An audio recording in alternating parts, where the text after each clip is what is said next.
soo dhawaada khiyaaray meel kastoo dunida ka joogtaanba waa mar kale iyo barnaamijkeena faaqidaada wararka qodobada aad wararkeena ku maqli doontaana waxaa ka mid ah Samaroon iyo Ciise way ka dhex taagan tahay. Samaroon waxay ku dhawaaqeen in ay galayaan dagaal ay ku qabsanayaan magaalada Saylac. Samaroon maydkii soo aasteen waa ay soo noqdeen waxay u sheegeen Somaliland inayna ciidamadooda hor istaagin iyo dhalinyaradooda dagaalamaysa ee ku duulaya Saylac inaan la hor istaagin. waxayna sheegeen haday Somaliland isku daydo inay xakamayso inay dagaal la galayaan Somaliland. hawshu cirka ay isku shareertay magaalada Boorama waxa kaliya la maqlo waxa waaye hubka xaafadaha iyo kuwa dhulka la galiyo oo la soo faqayo oo nin walba uu leeyahay war dagaalka gal waa la isku soo duulay. waxayna ku sheegeen inay jamhad haysatay magaalada Saylac, jamhad aan dadka bini'aadmiga u naxariisanayn bay dhaheen oo naxariista ka fogaat oo Itoobiya laga soo diray dhaheen. waa dul istaagayna dawladda Djibouti talaabo culus bay qaaday oo ka dhan ah Somaliland. Djibouti waxay ku dhawaaqday in 1400 oo baasaboor oo dadka Somaliland jooga loo gooyay ama siyaasiyiin ha noqdaan ama dhaqan ha noqdaan ama ganacsato ha noqdaan in hawada laga saaray. Somaliland iyo Djibouti way bilaabatay hawshu cirka isku shareertay. Djibouti wali waxyaabaha ku eeday Somaliland waxa kamid ah inay Somaliland laga soo weeraray Djibouti, inay warbaahinta Somaliland ay ku xadgudubtay madax banaanida iyo xeerka dawladnimada Djibouti ayna si weyn Somaliland ay u dhax gashay dalkaas Djibouti.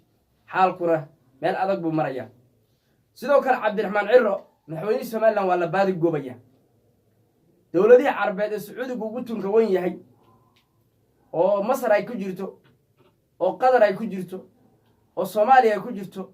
dhammaan waxa la isla wadaagay Cabdiraxmaan Ciro in la raadiyo in sharciga lagu soo dhaweeyo. Cabdiraxmaan Cirona Abu Dhabi jooga halkaas ku dabashaadaya wuxuuna leeyahay Somaliland haya hawshu way adag tahay iyadana waan dul istaagayna. furmaha horena warkeena kama marno waa og iyo deegaanadii ay isku horfadhiyeen Somaliland iyo ciidamada waqooyi bari Soomaaliya. qodobadaas ayaan faaqadaynaa barnaamij sheergaray meel fogna gaarsiin like waa muhiim muuqaalka ay fogeynaysaa idinkuna aad iyo aad ayaad u mahadsantiin. aynu u guda galno waxaan ku horeynayaa Saylac iyo Boorama. Saylac iyo Boorama xaaladoodu waxay maraysaa baraka male. xaaladoodu waxay maraysaa baraka male. Samaroon oo meydkii soo aastay ayaa duq iyo waayeel bay soo raacay. Samaroon waxay leeyihiin maanta waa lagu kala baxaya. wiilashii la laayay iyo kuwa wali la laayahay ee gacanta Ciise ku jira waa in kuwii la dilayna loo argudo, kuwa gacanta lagu hayn xoog lagu soo furto. Ciise iyo Samaroon waa in la iska kala baxo. rag odayaal ah oo duqay oo 80 jir ayaa waxay ku dhawaaqeen inay halgamayaan Saylacna cidii lahaan jirtay ay u laabanayso. kulli anagu waxaan leenahay labada beelood Soomaaliyeed Ilaahay kala qaboojiyo, kuwa dhibaatada iyo dulmka wadana Ilaahay ha qabto baan leenahay. dhalinyaradii la laayay ee darawalada ahayd Ciise waxay ku eedeeyeen militariga Somaliland inuu laayay oo uga dan leeyahay in Ciise iyo Samaroon la isku mashquuliyo, inay Ciise iyo Samaroon islaayaan, in ay xaaladdu ay cirka isku sii shareedo, reesha Isxaaqna ay lugta taagaan. Ciise iyo Samaroon markay isku madhaan ayadoo qolo walba daashay oo qolo walba leedahay Ilaahay yaa ka joojiya xabadda inay markaa militariga Somaliland la soo fasaxo oo markaasi ay dhahaan annaga meesha dawlad ka ah qolo walba ay qoryaha iska dhiggeelada raaco. Ciise waxay leeyihiin barnaamijkan waa foosta ay Somaliland soo riixeen, waa foosta ay reesha Isxaaq soo riixeen ayay leeyihiin. hawshuna aad iyo aad ayay u adagtahay khiyaaray oo marba marka ka dambaysa ka sii daraysa. hub urursi badan ayaana socda oo dhinacyo kala duwan ee ka imanaya. Ciise Samaroon waxaan leenahay Ilaahay kala qaboojiyo. midaas waa midaas. waxaan tagayaa Djibouti iyo Somaliland. Djibouti iyo Somaliland xaaladoodu aad iyo aad ay u adagtahay. jabuuti waxay ku dhawaaqday 1400 qof ka badan oo dad Somaliland ka soo jeeda ah in sharciyadoodii la wada kansal gareeyay in laga wada xiray inayna dib dambe u isticmaali doonin Somaliland way ka dhax bilaabatay iyo Jabuuti arrintan waxay ku timid weerarkii lagu qaaday ciidamada dalka Jabuuti askar badan laga leeyahay kuwa badan laga dhaco kuwa laga aftuutay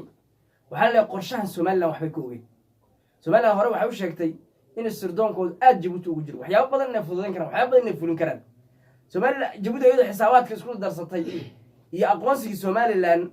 xanaaqi ay ka qaaday oo Cumar Gela barashar ku riday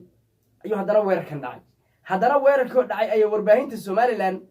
waxay ku sii taataagsatay dalweynaha Jabuuti oo ay xataa ku sheegeen inuu odayga Cumar Gela ahaa god hoostii la geliyay dalkiina la qabsaday dagaalkana jamhado isbahaystay oo isbedel doon ah oo Cumar Gela oo ku sheegay xataa dictator bay ku sheegeen kaligii taliyaha bay dhan magudbaha ah wadanka dhaafinay inay Jabuuti ay qabsadeen bay sheegeen ciidamada Jabuutina laga saaray bay dhan dhul badan warbaahinta Somaliland saasi u tabis markiiba way iska dhawsh hadda Jabuuti waxay leedahay jawaabta aan bixinayn cadow markii la dagaalamayo cadowga in dabada laga dilay in madaxa laga dilo cadowga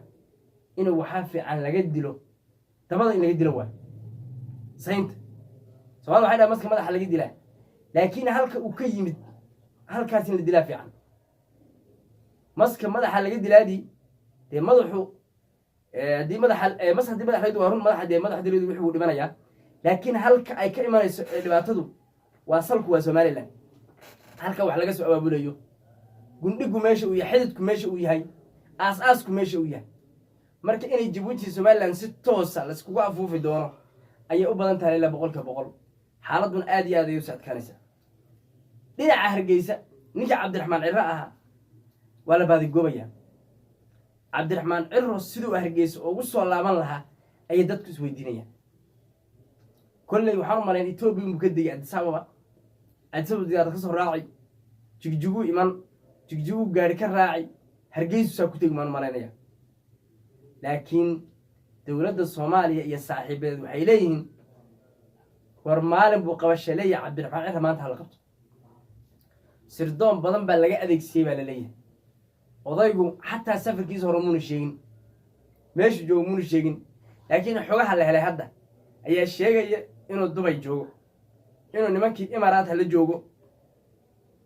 إن إمارات إليهم وإنه واحد كستا عن صومالي بعنجر أدم كسيننا أقواس كنا كل هذيننا كسي أتكيس برامج كاج إن إليهم يعني حكت كم قلّي وهوشوا أي معركة هاي آديات أي أسي أتكارن زمان بركض بيا دولة الصومالي أنا غالب بدنا يكون بحنيسا إن نكاسي عند اللوسو قليو barnaamijkiisana laga hortago hawsha uu wadana ay tahay hawl khatar ku ah Soomaaliya wada jirkeeda Soomaaliya saaxiibada dhan bay u codsatay in ninkaasi lala soo qabto ayadana wuxuu ka soo kordhay halkan ay ku soo gudbeyna dhinaca furmaha hadaan tagno waqooyi bari iyo Soomaaliland way soo fadhiyaan Soomaaliland madaxdeedu waxa ku dhawaaqeen inaan marnana waqooyi bari loo aqoonsan karin dawladda dhulkuna dhul Soomaaliland yahay ciidamada Somaliland ay habeen iyo maalinba u taagnaadaan sida dhulkaasi loo soo celin lahaa reer waqooyina waa seefla yurub ma maqash nin qoru insa ula taagan waagi bariye gabalka dhacba aanu ma garanayo Somaliland iyo meesha ku kala calaf qaadi doona waqooyi bari waa laba maamul oo labadiba dagaal ciidamada habeen iyo maalin saas u soo jeedaan sababtoo qora ku maqan tahay gabahan bay qaari barnaamijkan inta ay ku soo gabagabeen barnaamijka Gariimel Fugna Garcia inta aan midkaan mid ku kulmi doono waxayna kaga tagayaa sidaa iyo nabadgelyo